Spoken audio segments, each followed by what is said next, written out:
Ano ang first sexy role mo sa Viva? Sukdulan. Yun din yung pinaka-first move, parang launching film ko. As a... Ikaw yung letter S doon, di ba? Yes! Yan. Bukdulan.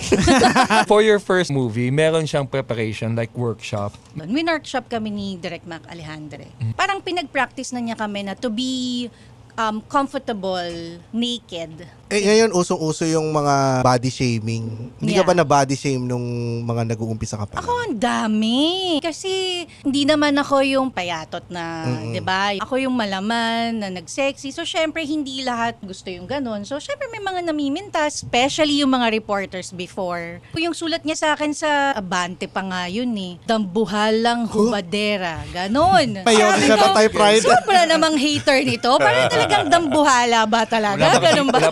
Tapos the next day, inayos nila, nagkaroon ng misunderstanding pala. Biglang ang ganda-ganda na ng write-up sa akin. Parang sobrang sexy, sobrang ganda. The next day lang yun, ha? The next- ang bilis Dambuhalang hubadera, pumayat na. Ano kaya Maganda wonder pala. lang?